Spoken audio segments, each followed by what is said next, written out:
sampai dengan memberi sanksi jika memang penyelenggara pemilu itu terbukti dalam sidang pemeriksaan melanggar etika dan pedoman perilaku penyelenggara pemilu. Mitra kerja di penyelenggara pemilu itu ada 3. Jadi ada KPU, ada Bawaslu, dan DKPP. Ada yang dilaporkan karena dia main judi, ada juga. Ada yang dilaporkan karena dia mabuk. Iya. Ada juga yang dilaporkan. Jawa Baratku semakin jaya.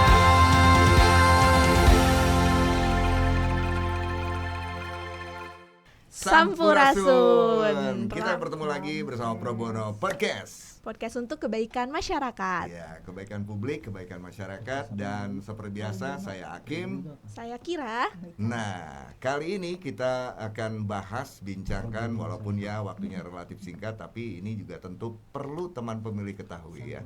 Tapi sebelum kita share narasumber yang hadir kali ini ya Kira ya, teman pemilih harus tahu juga hari Rabu 27 November 2024 jangan lupa gunakan hak suara Anda, coblos pilihan Anda ya dengan bijaksana begitu ya. Betul, karena satu suara itu menentukan masa depan Jawa Barat ke depannya teman-teman pemilih. Nah, dan betul teman-teman sekali. pemilih sebelum kita mulai jangan Ya. lupa untuk terus ikuti sosial media dari KPU Provinsi Jawa Barat baik di Instagram, TikTok, Facebook, akun X dan juga YouTube KPU Provinsi Jawa Barat. Dan jangan lupa juga untuk cek juga apakah Anda sudah terdaftar di DPT ya. Iya, Nah, Kang.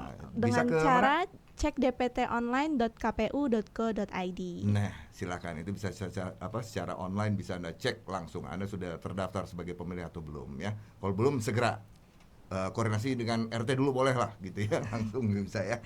Oke, Kira, tentu penyelenggaraan pemilu ini tidak hanya dominasi Komisi Pemilihan Umum. Betul. Gitu. Masyarakat perlu tahu itu juga gitu ya. Karena penyelenggara pemilu dalam hal ini juga pemerintah ada banyak dominasi memang KPU begitu ya. Tapi bukan seluruhnya jadi tanggung jawab KPU juga. Ada banyak unsur pemerintah yang terlibat dalam penyelenggaraan pemilu dan khususnya mendatang ini untuk Jawa Barat yang akan memilih pemimpinnya Jabar 1, Jabar 2 dan sampai dengan saat ini kita di hari ke-30 ya sekarang ini ya. Iya, betul. Di bulan Agustus 2024. Jadi sudah ada pendaftar para bakal calon. Sudah ada 4 ya, Sudah 4 ada pasang. 4. Dan tentu next step-nya juga akan menjalani ini ya, uji kesehatan. Uji Betul. kesehatan. Gitu Mulai ya. hari ini ya, Kang? Ya, mulai hari Mulai ini hari selesai ini. ya. Dan nah, kita langsung saja terkait dengan penyelenggaraan pemilu atau pilkada juga jangan lupa ada peran dari Dewan Kehormatan Penyelenggara Pemilu atau sering disebut sebagai DKPP. Begitu ya. Nah, Betul. kita langsung saja perkenalkan juga Narasumber yang kita hadir. Silakan, hari ini Kira. ada Bapak Muhammad Tio Aliansyah SHMH. Assalamualaikum, selamat Waalaikumsalam. sore Pak. Sore, Apa Kira. kabar? Alhamdulillah Wah. baik. Alhamdulillah. Ini DKPP berkantor di Jakarta, Pak ya? Di Jakarta, Jakarta. di Jalan Haji Abdul Muiz. Wah, jauh, jadi jauh. ini sengaja ke Bandung khususnya ke KPU Provinsi Jawa Barat juga ya? Ya, jadi kan kita periksa sidang pemeriksaan KPU di daerah itu kita yang turun ke bawah. Ya. Iya. Nah, itu biasanya teman-teman di daerah KPU atau Bawaslu itu memanfaatkan kehadiran kita itu untuk melakukan pendidikan etik atau sosialisasi etik. Nah, ini kebetulan penting KPU nih. Jawa Barat mengundang kita untuk melakukan sosialisasi dan pendidikan etik. Ya, ya. Sekaligus juga pengen mencicipi podcastnya Nah, Pro Bono Podcast. Iya, Betul iya. sekali. Ini sebuah kehormatan ya tentunya Sebuah Kira ya. kehormatan. Iya. Bisa kehadiran Pak Tio di sini Iya. dan tentu juga ini melengkapi perbincangan kita. Iya. Iya. Kali ini sudah ada hadir juga Ibu Yunike Puspita selaku Kepala Bagian Hukum dan Sumber SDM Daya Manusia. dari KPU Provinsi Jawa Barat. Sore, Bu Yunike apa kabar? Baik, Kak. Aduh, baru bisa bertemu lagi sekarang. Iya. Dari kemarin Padahal Bu kita bertemu Yunike tiap hari ya. selalu on point, semangatnya kerasa sekali Luar dari biasa ya. proses pendaftaran. Baru santai lagi. Ya, ya teman pemilih ini perbincangan yang dilakukan setelah malam sebelumnya cukup sibuk juga KPU karena menerima pendaftaran paslon ya. Betul, Gitu ya Bu malam Yunike. kita gadang kan. Iya. Sampai jam 2. Sampai jam Sampai 2 malam. Beres-beresnya sampai jam 2 dini hari gitu ya. Tapi alhamdulillah semuanya lancar. Alhamdulillah. Lancar dan itu tinggal proses next step lagi tadi ya kalau saya tidak salah Pemeriksaan uji kesehatan ya, tes kesehatan juga dari para paslon. Keempat pasal pasangan bakal calon. Itu susah amat. Oke, kita ke DKPP dulu barangkali ya, Iya. Pak Tio ya. Ya. Ini tentu masyarakat juga penting tahu juga, kalau tadi saya di awal menyampaikan juga kalau penyelenggara pemilu itu tidak hanya dominasi dari KPU, tapi tentu ada banyak unsur pemerintah juga yang terlibat di situ begitu ya, untuk menjamin juga penyelenggaraan pemilu yang ya lancar lah gitu ya. Nah, ini masyarakat yang perlu tahu peran dari Dewan Kehormatan Penyelenggara Pemilu itu seperti apa nih, Pak? Ya, pertama saya melengkapi tadi statementnya Mas Hakim ya. Hakim, Kang nggak pakai Hakim. H, Pak. Saya nggak bawa palu. Hakim. Ya. Beliau yang hakim. Wah, ya betul. Sejak lahirnya Undang-Undang Pemilu nomor 7 Ya. tahun 2017 ya. Jadi KPU, Bawaslu, DKPP itu memiliki satu kesatuan penyelenggaraan dengan tugas, fungsi dan kewenangannya yang berbeda-beda ya. Ya. Nah, tugasnya DKPP itu menerima pengaduan, kemudian melakukan pemeriksaan, bisa melakukan penyelidikan juga terhadap dugaan pelanggaran etik yang dilaporkan oleh masyarakat, Oh, oke. oleh tim kampanye, oleh peserta pemilu, oleh pemilih, ataupun sesama penyelenggara juga. Nah, jadi itu yang berkaitan dengan tugas. Nah, kita juga memiliki kewenangan. Kewenangan kita ini memanggil para pihak, kemudian memanggil saksi, kemudian memeriksa, kemudian sampai dengan memberi sanksi jika memang penyelenggara pemilu itu terbukti dalam sidang pemeriksaan melanggar etika dan pedoman perilaku penyelenggara pemilu. Sanksi kepada penyelenggara penyelenggara pemilu ya. Nah, Jadi bisa saja KPU, bisa saja Bawaslu. Bawaslu, baik di tingkat kabupaten, provinsi sampai dengan tingkat pusat. Oke. Gitu. Jadi pada prinsipnya kami untuk mencoba untuk menegakkan etika penyelenggara pemilu. Nah, selain itu juga kami juga memastikan bahwa teman-teman juga bekerja baik dengan menjaga integritas, profesionalisme, dan mentaati semua aturan-aturan teknis penyelenggaraan ya, yang dibuat oleh siapa? Yang dibuat oleh KPU ya. selaku pembentuk peraturan KPU-nya. Gitu juga dengan Bawaslu. Kita juga berharap Bawaslu menjalankan tugas kewenangan kewajibannya dalam melakukan pengawasan di setiap tahapan penyelenggaraan pemilihan kepala daerah di tahun 2024 ini. Kira-kira gitu. Nah, sedangkan yang terakhir tugas kita juga selain tugas kewenangan ada kewajiban. Kewajibannya harus jaga. DKPP bersifat netral, kemudian pasif. Jadi DKPP ini unik. DKPP ini pasif, tidak seperti Bawaslu. Bawaslu itu kalau dapat WA, dapat SMS atau membaca berita di media saja, dia bisa melakukan penelusuran. Oh, itu yang Kalau jadi di pembeda lah Bawaslu, katakanlah ya. Kalau di Bawaslu itu namanya informasi awal. Kalau di DKPP tidak mengenal informasi awal. Jadi pasifnya kita itu hanya menerima laporan dugaan pelanggaran etik dari masyarakat, dari tim kampanye, dari pasangan calon dan dari pemilih. Jadi kalau tidak ada laporan kita tidak bisa menindaklanjuti. Dan laporan itu pun harus detail dan jelas. Seperti yang diatur dalam pedoman beracaranya DKPP. Jadi detail dan jelas itu maksudnya ada identitas pengadu, identitas teradu, kemudian orang yang diadukan ini betul-betul penyelenggara pemilu baik KPU maupun Bawaslu. Tapi bukan penyelenggara pemilu yang bersifat ad hoc ya. Kalau bersifat ad hoc itu kan PPK, Panwascam. Nah, itu tidak di DKPP melaporkannya, tetapi di atasannya masing-masing atau pimpinannya masing-masing. Nah, itu yang terkait dengan kewajiban kita. Nah, selain itu kita juga tidak seperti KPU yang setiap bulan tuh update menyampaikan laporan perkembangan tahapan kan. Nah, kalau kita justru dilarang memanfaatkan perkara yang sedang ditangani itu untuk popularitas pribadi. Makanya kita dilarang kita untuk menyampaikan sesuatu yang sedang diperiksa, kemudian dilarang berkomentar juga terhadap potensi yang akan diadukan. Betul. Kan potensi yang diadukan ini kan banyak. ada ribut-ribut, ada permasalahan-permasalahan di daerah kemudian menjadi persoalan nasional, itu kita tidak bisa mengomentari, tidak boleh mengomentari. Jadi kita hanya menunggu. Kemudian tidak pernah juga kita bicara dalam talk show membahas perkara yang sedang ditangani atau yang sudah ditangani gitu. Tidak boleh juga. Nah, kita hanya menunggu, bersifat pasif, dan kalau laporan masuk ada beberapa tahapan yang kita lakukan. Nah, disitulah kita melakukan kajian seperti verifikasi administrasi, kemudian verifikasi material. Kalau lengkap, kita siapkan sidang pemeriksaan. Sebelumnya kita berikan nomor register perkara. Nah, itu dan verifikasi administrasi yang dilakukan di DKPP ini pun sangat detail juga, sangat detail dan dilakukan dengan penuh kehati-hatian. Kalau tidak lengkap administrasinya kita kembalikan, statusnya belum memenuhi syarat untuk dilakukan kelengkapan administrasi yang dibutuhkan. Verifikasi material pun seperti itu. Verifikasi material ini kita melihat jangan sampai perkara yang sudah kita putus tapi dilaporkan lagi. Nah, ini kita juga memastikan hal seperti itu juga. Kemudian kita juga memastikan yang dilaporkan ini betul-betul penyelenggara pemilu atau bukan mantan penyelenggara pemilu.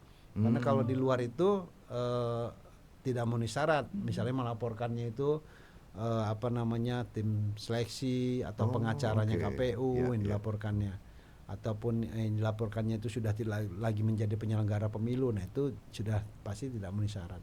Nah, itulah tugas kewenangan kewajiban itulah yang kita laksanakan.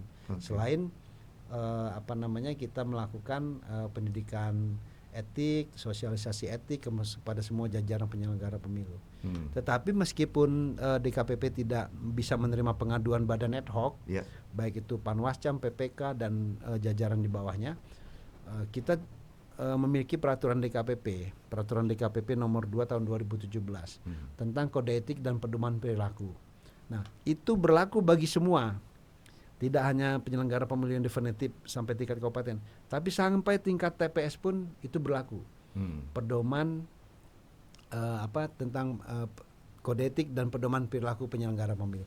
Termasuk juga jajaran sekretariat, termasuk Teh Yunik nih harus mematuhi pedoman etik dan perilaku penyelenggara pemilu itu, karena sudah menjadi bagian penyelenggara pemilu. Jadi ini yang harus dipatuhi bagi semua jajaran penyelenggara pemilu. Gitu. Nah, ini menarik nih, Kira. Tadi kan dibahas juga tentang pedoman etik dari tingkat pusat, baik itu ke sekretariatan KPU bahkan sampai ke tingkat TPS ya Pak. Mungkin dari Syakira sendiri ingin mengetahui bagaimana proses program atau proses DKPP untuk memastikan bahwa penegakan etika ini yang dilakukan dari tingkat pusat sampai ke TPS itu berjalan sesuai dengan pedoman etika. Terkait dengan itu kan berkorelasi dengan sifat pasifnya DKPP. Kalau dalam rangka pengawasan DKPP tidak melakukan itu, tapi itu di KPU, di Bawaslu itu kan ada pembagian divisi-divisi. Biasanya divisi yang melakukan pembinaan, pengawasan internal itu biasanya divisi SDM dan divisi hukum ya kalau di KPU dan di Bawaslu. Nah, itu mereka yang melakukan pembinaan dan pengawasan internal bagi jajaran penyelenggara pemilu di bawahnya ya, di jajaran di kecamatan, di desa maupun di KPPS gitu. Jadi core bisnis DKPP ini kan ada dua, menerima pengaduan dan memeriksa. Itu yang utamanya, itu menerima pengaduan dan kemudian memeriksanya sampai dengan memutus hasil dari sidang pemeriksaannya, bisa diberi sanksi ataupun tidak bisa diberi sanksi. Kemudian hal-hal lain ya sosialisasi, pendidikan etik yang menjadi tugas-tugas lain ya, karena kita juga menganggap penting juga untuk hadir di tengah-tengah penyelenggara pemilu di daerah ini dalam rangka membuka wawasan, sekaligus juga mudah-mudahan kehadiran kita itu menjadi alarm warning juga bagi teman-teman penyelenggara di daerah. Gitu. Termasuk kunjungan dari DKPP hari ini, Bu Yunike barangkali bikin deg-degan juga nggak? Tapi ini yang menarik nih, karena momentumnya juga kan kita menuju pilkada sekarang ini, gitu ya. Seperti apa dari KPU Jawa Barat sendiri? Ya, jadi kalau kami bermitra Kang sama DKPP karena kan mitra kerja di penyelenggara pemilu itu ada 3. Jadi ada KPU, Betul. ada Bawaslu dan DKPP, Ya. sehingga kami ini selalu berkonsultasi terkait dengan tadi penegakan integritas begitu ya bagi penyelenggara pemilu, juga etika. Nah, beliaulah nanti yang akan membimbing para penyelenggara di KPU dari tingkat provinsi, kabupaten, kota sampai dengan badan ad hoc. Ini terkait dengan tadi pendidikan etik seperti itu, sehingga betul. mau tidak mau kami harus berguru langsung Ya. kan dengan Betul. yang membidanginya, ahlinya seperti itu, karena di kami pun memang terbagi-bagi juga tadi Ya, seperti betul. sudah dijelaskan bahwa ada di KPU ada divisi pengawasan internal. Nah, dalam rangka memperkuat itu, jajaran kami untuk penguatan pengawasan internal, kami sering melakukan sharing knowledge lah Ya. dengan teman-teman di DKPP. Oke. Seperti itu ya. Nah, Pak Tio, ini mau tidak mau kita flashback ke Pileg dan juga Pilpres lalu. DKPP mendapat perhatian publik begitu kenceng gitu ya. Iya. Dan ada satu peristiwa yang juga membuka membuka keingintahuan masyarakat begitu ya. Dan itu pelajaran yang mungkin sangat berharga untuk masyarakat, tidak hanya untuk masyarakat khususnya, tapi tadi penyelenggara pemilu. Dan bahkan kita tahu yang sudah terjadi dikeluarkan berkaitan dengan sanksi begitu ya. Yang saya ingat itu DKPP mengeluarkan sanksi peringatan keras terakhir. Tapi ada beberapa kali itu terakhirnya, Pak. Iya. Apa itu beda kasus atau bagaimana saya juga kurang Iya. paham begitu ya. Tapi nah ini kepentingan ketika sampai mengeluarkan sanksi peringatan terakhir itu tadi, itu memang sanksi yang paling berat atau bagaimana sih? Ada tingkatan yang gitu misalnya? Ya. Jadi Ini kayaknya kasus terakhir nih. Nah, jadi masih hangat kan dalam ingatan Iya. masyarakat juga Iya. supaya masyarakat firm juga. Oh, ini Iya. kalau begini penyelenggara KPU bisa kena sanksi nanti. Iya. Sekarang momentumnya konteksnya ke pilkada mendatang. Betul. Apakah sama juga nanti ya. watchingnya in silentnya dari DKPP ini, gitu ya dengan pasif ini, konteksnya kurang lebih sama atau tidak Iya. dengan pilkada? Jadi amar putusan di DKPP itu ada 3 jenis. Amar putusan itu ada 2 jenis. Ya. Pertama rehabilitasi, yang kedua diberi sanksi. Rehabilitasi itu diberikan kepada teradu ketika dia tidak terbukti melakukan pelanggaran. Ya. Itu rehabilitasi. Jadi jajaran penyelenggara pemilu yang dilaporkan di sidang kemudian tidak terbukti itu rehabilitasi namanya. Kemudian yang kedua sanksi. Ya. Nah, pemberian sanksi ini diberikan kepada penyelenggara pemilu yang terbukti melanggar kode etik dan pedoman perilaku penyelenggara pemilu.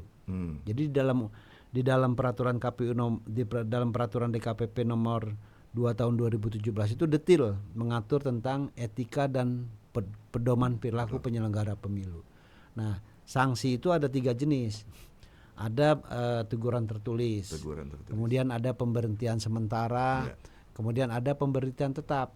Nah, teguran tertulis itu ada 3 macam. Yang ditanya Mas Hakim itu masuk kategori teguran tertulis. Teguran tertulis ya. Nah, teguran tertulis itu yang pertama peringatan, yang kedua peringatan keras, dan yang ketiga peringatan keras terakhir. Oh, oke. Jadi peringatan keras terakhir itu masuk kategori teguran tertulis. Nah, kemudian yang kedua ada pemberhentian sementara. Pemberhentian sementara ini diberikan kepada penyelenggara pemilu yang terbukti, tetapi dalam hal ini diberi kesempatan untuk melengkapi administrasi. Ini biasanya persoalan administrasi ya.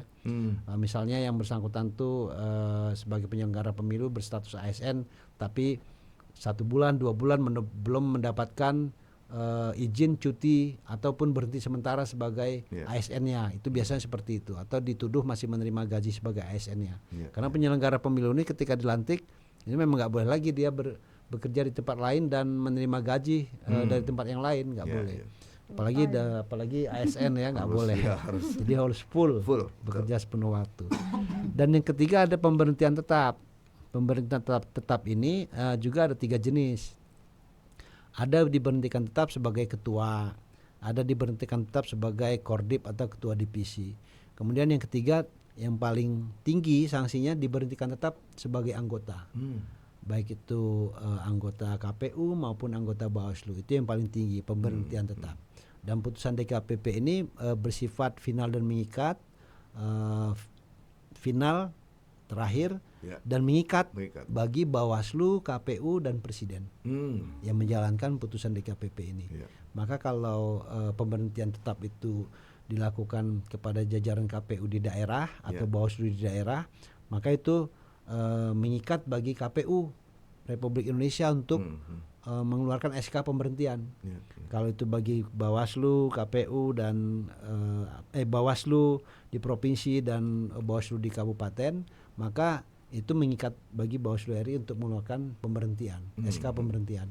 Tetapi kalau bagi jajaran penyelenggara pemilu di tingkat pusat, Bawaslu RI, KPU RI, nah itu mengikat kepada Presiden. Oh, Selambat-lambatnya 7 hari untuk dikeluarkan surat pemberhentian sebagai penyelenggara pemilu. penyelenggara pemilu. Nah, pertanyaannya yang kedua, Ya. kenapa kok bisa ada sanksi peringatan keras terakhir? Nah, Iya, betul. Terakhir tapi kok berkali-kali atau 2 kali?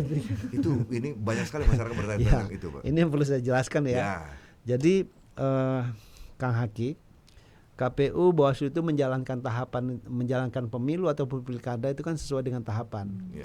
Tahapan pertama itu perencanaan, Ya. kemudian masuk tahapan pemutahiran data pemilih, KPU melakukan pemutahiran, Bawaslu melakukan pengawasan. Kemudian masuk pencalonan, KPU melakukan pencalonan, kemudian Bawaslu melakukan pengawasan. Selalu begitu. Ya. Dan peraturan KPU pun beriringan dengan tahapan penyelenggaraan pemilu yang dilakukan sesuai dengan tahapannya. Nah, sifat putusan DKPP ini tidak kumulatif, Oke.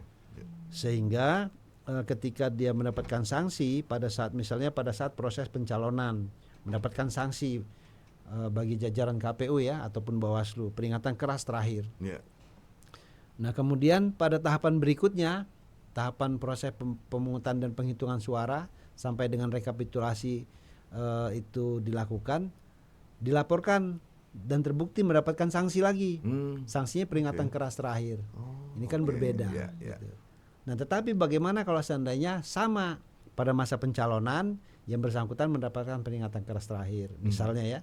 Kemudian di masa pencalonan belum berakhir ada laporan lagi. Ada lagi. Dilaporan juga terkait dengan hal yang berbeda tapi pada masa tahapan yang sama.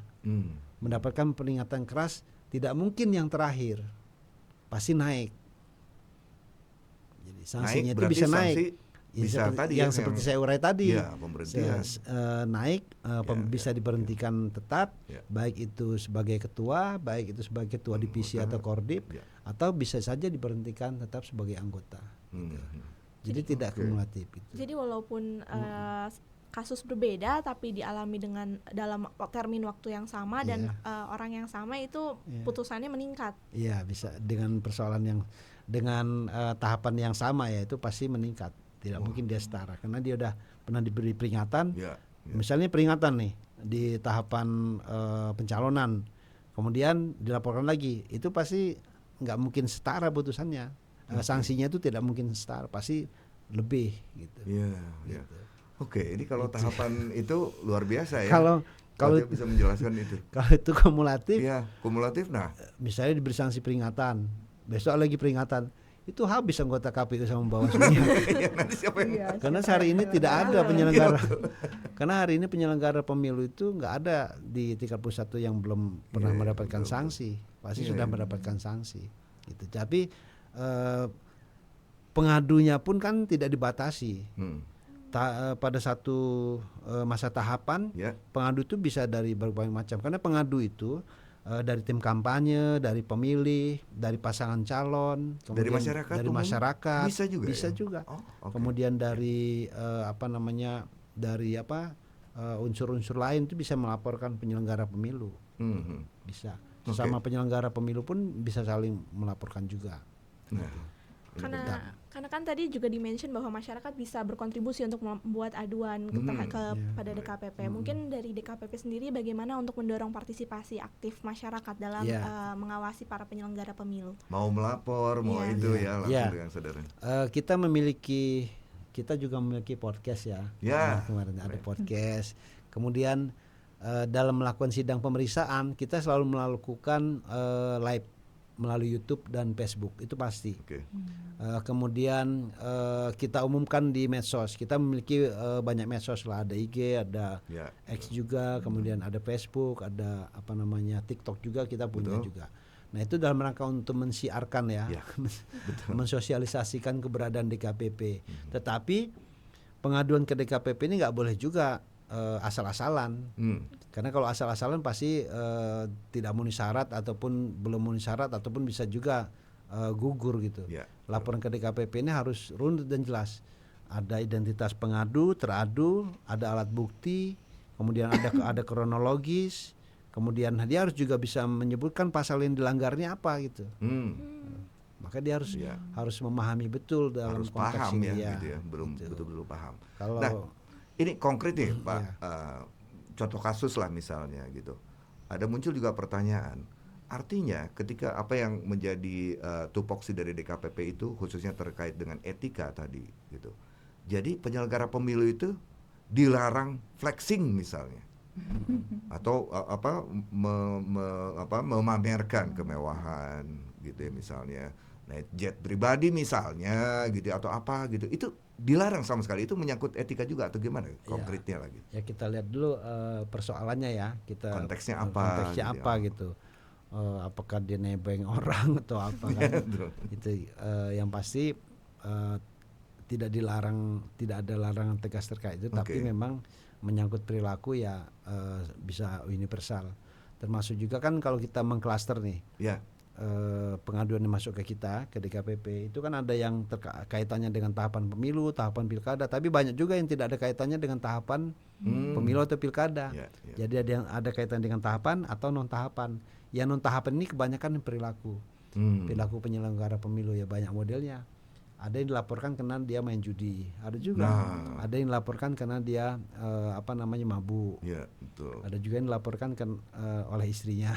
Ya, betul. Jadi banyak laporan Dan yang bahkan itu kan non-tahapan juga. dari sosial media banyak yang yang gencar, bisa jadi gencar juga di sosial media kemudian menjadi viral begitu ya.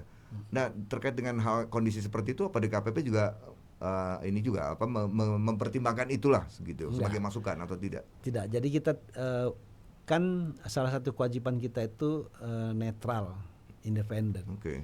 Jadi kita tidak dipengaruhi juga dengan isu-isu di luar. Nah, Enggak. oke. Kita memutus sebuah pengaduan untuk kita simpulkan apakah itu terbukti atau Ya, apa itu ya, tidak terbukti, itu berdasarkan fakta persidangan. Jadi Tidak fakta ada persidangan tekanan tidak publik. ada Ya. tekanan publik. Ya. Jadi fakta-fakta persidangan itulah yang menjadi dasar kita menentukan apakah diberi sanksi ataukah tidak. Dan sanksinya tadi kan juga berjenjang juga kan, ada tingkatan-tingkatannya gitu. Oke. Cukup jelas saya pikir ya, kira ya. Sangat benar. Jadi masyarakat paham nih DKPP ranah tugasnya seperti apa. Jadi Betul. ketika ada pertanyaan segala silakan saja, ada yang mau laporan. Iya. Boleh di samping Iya. karena lain bisa dipergunakan masyarakat ya. Iya. Bisa juga melapor Bawaslu terkait dengan proses pemilu kada misalnya dan semacamnya begitu ya. Oke, ini konteks di menjelang pilkada Jawa Barat nih, Pak Tio. Apa yang penting juga diperhatikan untuk para penyelenggara pemilu lah. Ya. Silakan. Pertama masyarakat dulu deh. Ya. Baik. Bagi masyarakat yang ingin mendapatkan informasi bisa menghubungi call center DKPP 1.500 101. Nah, Itu bisa 1.500 ya, itu 101. Itu bisa bertanya tentang tata cara pengaduan dan lain sebagainya Nah, ya. Bisa iya, tanya iya. informasi di situ. Termasuk juga menanyakan bagaimana status laporan saya, bisa juga. Jadi itu yang call centernya. Oke. Kemudian laporan ke DKPP ini kita buat efektif, efisien, murah, Ya. dan cepat. Itu prinsipnya ya. Kita berusaha untuk itu.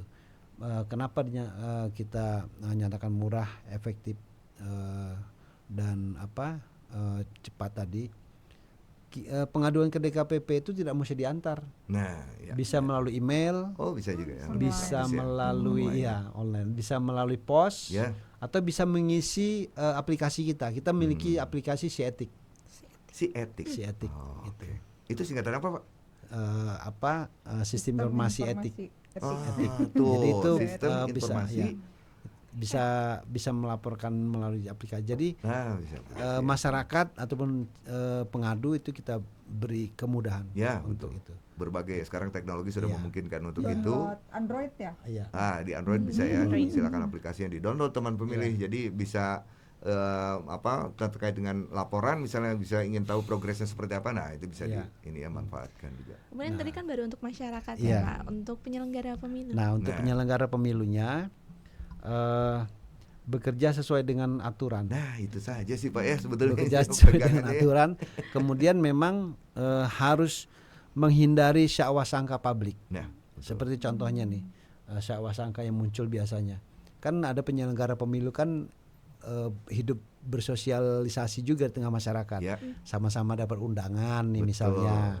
Si A tetangganya Ya. mantenan, ngundang anggota KPU, ngundang Ya. anggota Bawaslu, ngundang juga misalnya pasangan calon bupati dan wakil bupati atau Ya. pasangan.